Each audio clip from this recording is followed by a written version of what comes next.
어제 거울을 보다가 문득 멈췄습니다. 이마에 주름이 하나 더 생긴 것 같았어요. 그런데 이상한 건 옆집 언니였어요. 저보다 5살이나 많은데 왜 저보다 젊어 보일까요? 피부과를 다녀서일까요? 아니면 좋은 화장품을 쓰는 걸까요? 잠깐 멈출게요. 진짜 이유는 다른 곳에 있었습니다. 그 언니의 눈빛이 달랐어요. 뭔가 평화로운 빛이 있었죠. 윤근 이런 현상을 관찰했습니다. 우리의 외모는 내면 상태를 반영한다고요. 주름 개수가 아니라 마음의 무게가 얼굴을 만든다는 거예요. 당신도 본 적 있을 겁니다. 나이를 먹어도 빛나는 여자를요. 그녀들의 비밀은 크림이 아니라 의식에 있어요. 오늘 그 비밀을 함께 들여다볼게요. 이 영상은 참고를 위한 이야기이며 전문 상담이나 치료를 대신하지 않습니다. 아침에 설거지를 하다가 남편이 툭 던진 말 한마디. 그게 왜 그렇게 가슴에 박힐까요? 별것 아닌데 하루 종일 신경 쓰이죠. 회사에서 상사가 당신 보고서를 지적했어요. 얼굴은 괜찮다고 웃었지만 속으로는 계속 그 장면이 재생돼요. 왜 이럴까요? 융은 이렇게 봤습니다. 우리 안에는 2개의 나가 있다고요. 겉으로 보여주는 나와 속으로 숨겨둔 나. 겉으로는 괜찮은 척하지만 안쪽에선 상처받은 나를 꼭 쥐고 있어요. 이 2 나가 싸울 때 우리는 늙어요. 여기서 숨 한번 쉬어요. 어느 날 저녁 빨래를 개다가 눈물이 났어요. 이유를 모르겠더라고요. 그냥 막 눈물이 났어요. 이런 경험 있으세요? 융의 관점에서 보면 이건 내면의 목소리예요. 오랫동안 무시당한 감정이 조용히 올라오는 거죠. 우리는 착한 딸로 살아야 했어요. 좋은 며느리가 돼야 했죠. 완벽한 엄마여야 했고요. 그러다 보니 진짜 내 마음은 어디 갔는지 모르겠어요. 젊어 보이는 여자들의 공통점이 있어요. 그들은 자기 감정을 숨기지 않아요. 화날 땐 화내요. 슬플 땐 울어요. 하지만 그 감정에 빠지진 않아요. 느끼되 관찰하는 거죠. 이게 융기 말한 내면 관찰자예요. 자기 마음을 바라보는 또 다른 눈이죠. 시어머니가 명절에 또 그 말을 했어요. 아들 입맛은 어떻게 챙기냐고요. 속으로 화가 치밀어 올라요. 하지만 웃으면서 네 하고 대답했죠. 이런 순간이 쌓이면 어떻게 될까요?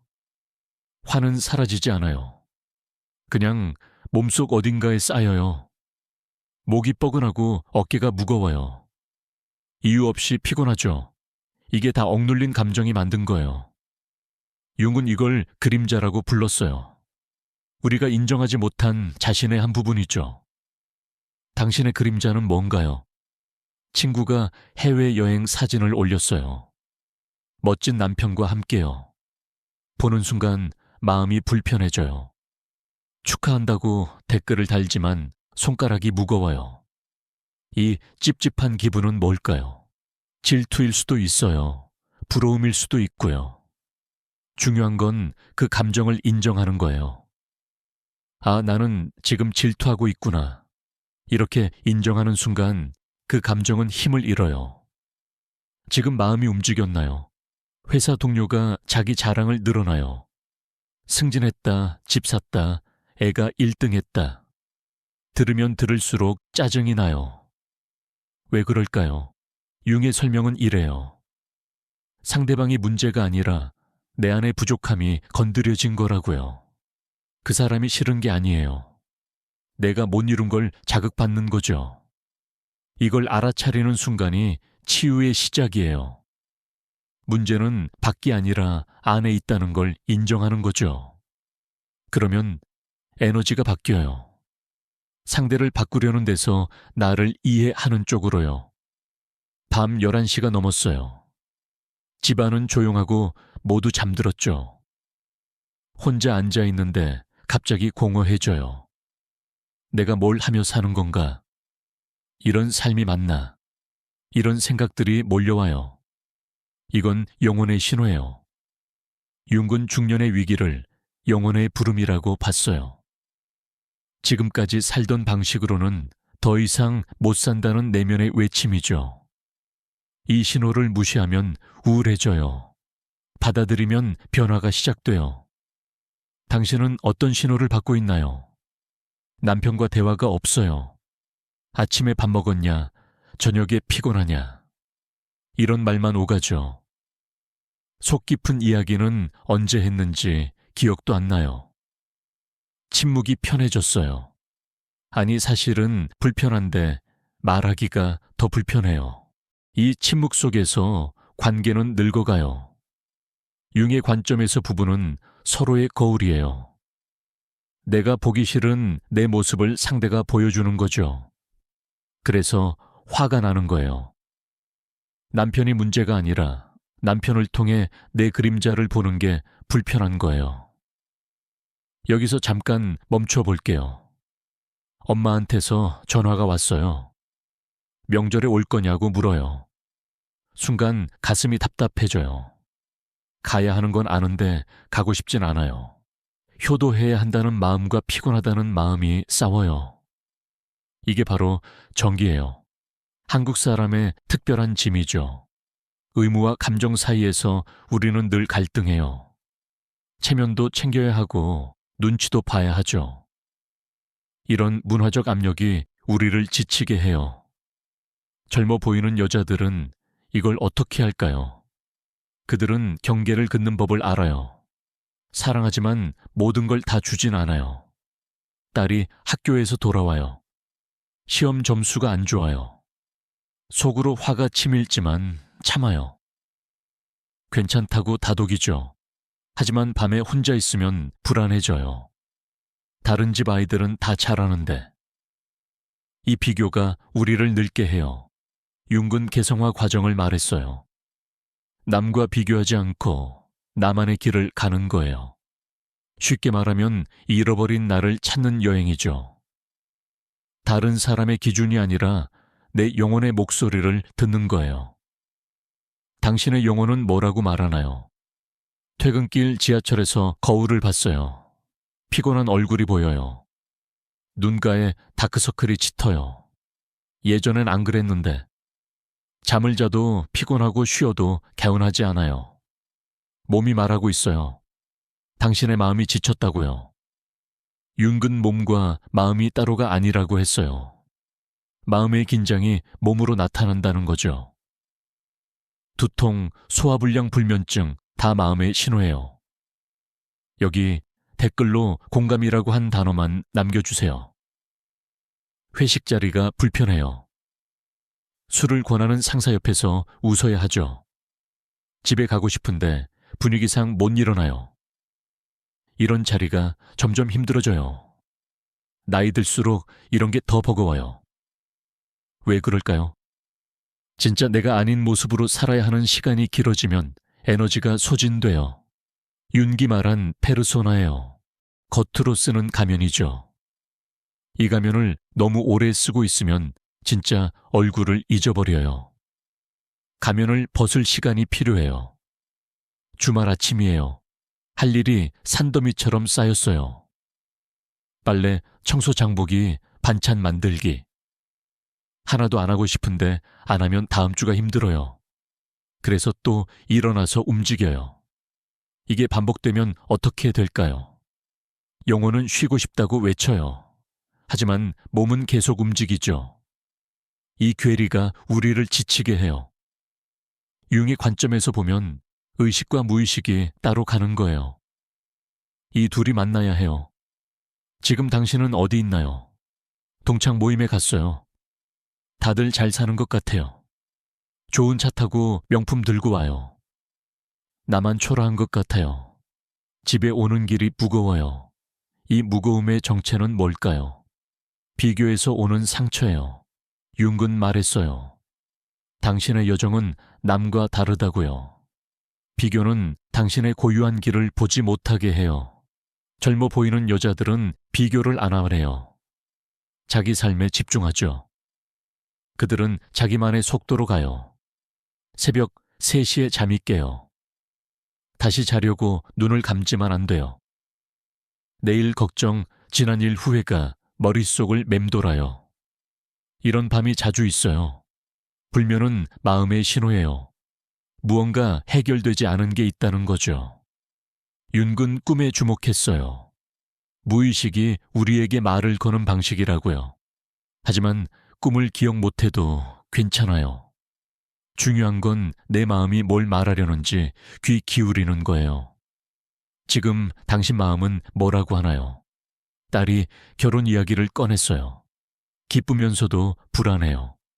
혼자 남겨질 거란 생각이 들어요. 내 역할이 사라지는 것 같아요. 엄마로서의 나 말고 나는 누구지? 이 질문이 중요해요. 융은 중년 여성에게 새로운 정체성이 필요하다고 했어요. 엄마 역할에서 벗어나 나 자신으로 돌아가는 거죠. 이 전환이 힘들어요. 하지만 이 과정을 통과하면 진짜 젊음이 와요. 역할이 아닌 존재로 사는 거예요. 거울을 보며 자책해요. 왜 나는 이렇게 늙어 보이지? 주변 사람들은 어떻게 저렇게 관리하지? 나만 뒤처진 것 같아요. 잠깐만요. 이 생각 자체가 당신을 늙게 해요. 융은 관찰했어요. 자기 비난이 가장 큰 노화의 원인이라고요. 자신을 미워하면 세포도 그 에너지를 받아요. 몸은 마음의 거울이니까요. 자신에게 다정해지는 연습이 필요해요. 친구가 요가를 시작했대요. 날씬해지고 피부가 좋아졌다고 해요. 나도 해볼까 생각하다가 그냥 넘어가요. 바쁘고 피곤하니까요. 이게 반복돼요. 뭔가 하고 싶은 마음은 있는데 실행은 안 해요. 그러다 시간만 가죠. 융의 관점에서 보면 이건 의지의 문제가 아니에요. 내면에서 뭔가 막고 있는 거예요. 두려움일 수도 있고 오래된 믿음일 수도 있어요. 그 장벽을 발견하는 게 먼저예요. 시장에서 장을 봐요. 신선한 채소를 고르죠. 집에 와서 요리를 해요. 가족들이 맛있게 먹어요. 이런 순간에 작은 행복이 있어요. 이 작은 것들이 중요해요. 융은 일상의 의식을 강조했어요. 단순한 행동도 의미를 담으면 치유가 된다고요. 차 한 잔을 마시더라도 그 순간에 온전히 있는 거예요. 이게 영혼을 깨우는 거죠. 당신의 일상에 의미를 담아보세요. 남편이 또 늦게 들어와요. 연락도 없이요. 화가 나지만 말 안 해요. 어차피 말해봤자 달라지는 것도 없으니까요. 그냥 참아요. 이 참음이 쌓여요. 언젠가 폭발할지도 몰라요. 융은 억압된 감정은 반드시 나온다고 했어요. 건강하게 표현하지 않으면 증상으로 나타난다고요. 두통불안 우울, 다 억눌린 마음이 만든 거예요. 감정을 표현하는 연습이 필요해요. 공원을 걷다가 나무를 봤어요. 계절마다 잎이 바뀌죠. 봄에 피고 가을에 지고. 그런데 나무는 슬퍼하지 않아요. 그냥 자연스러운 과정이니까요. 우리도 그렇게 살 수 있을까요? 융은 자연의 리듬을 따르라고 했어요. 사람도 자연의 일부라고요. 계절처럼 변화를 받아들이는 거죠. 젊음에 집착하지 않고 각 시기를 온전히 사는 거예요. 지금 당신의 계절을 받아들이세요. 밤하늘에 별이 떠 있어요. 저 별빛은 수백 년 전 빛이래요. 지금 보고 있지만 이미 오래전 거죠. 시간이 참 신기해요. 융도 시간에 대해 말했어요. 시계의 시간이 아니라 영혼의 시간이 있다고요. 급하게 살면 늙고 깊게 살면 젊어진다는 거예요. 같은 하루를 살아도 어떻게 사느냐가 중요해요. 당신은 어떤 시간을 살고 있나요? 커피를 마셔요. 따뜻한 온기가 손에 전해져요. 향이 코끝에 닿아요. 이 순간에만 집중해요. 과거도 미래도 없이요. 이게 현재에 사는 거예요. 융기 강조한 의식의 집중이죠. 지금 여기에 온전히 있는 거예요. 이렇게 살면 시간이 느려져요. 하루가 길어지고 삶이 풍요로워져요. 이게 젊음의 비밀이에요. 현재를 사는 연습을 해보세요. 샤워를 하면서 몸을 느껴봐요. 물이 피부를 타고 흘러요. 따뜻함이 근육을 풀어줘요. 이런 작은 감각들이 생생해요. 몸과 연결되는 순간이에요. 융근 몸도 의식의 일부라고 봤어요. 몸을 느끼는 게 마음을 치유하는 거라고요. 머리로만 살지 말고 몸으로도 살라는 거죠. 그러면 에너지가 흘러요. 당신의 몸은 지금 뭐라고 말하나요? 창밖으로 비가 내려요. 빗소리가 들려요. 리듬이 있어요. 자연은 늘 말을 하고 있어요. 우리가 안 듣고 있을 뿐이죠. 자연과 연결되는 순간 치유가 와요. 윤근 자연이 우리 영혼의 거울이라고 했어요. 자연 속에서 우리는 본래의 리듬을 되찾는다고요. 공원을 걷거나 하늘을 보거나 바람을 느끼거나 이런 게 다 치유예요. 오늘 잠깐이라도 자연을 느껴보세요. 지금까지 긴 이야기를 들어줘서 고마워요. 사실 이 모든 이야기는 하나로 모여요. 젊음은 밖에 있지 않다는 거예요. 당신 안에 있어요. 융기 평생 말하고 싶었던 것도 그거예요. 내면이 평화로우면 외모도 따라온다는 거죠. 억눌린 감정을 풀어주고 자신을 사랑하고 현재를 살면 자연스럽게 젊어져요. 이게 진짜 비밀이에요.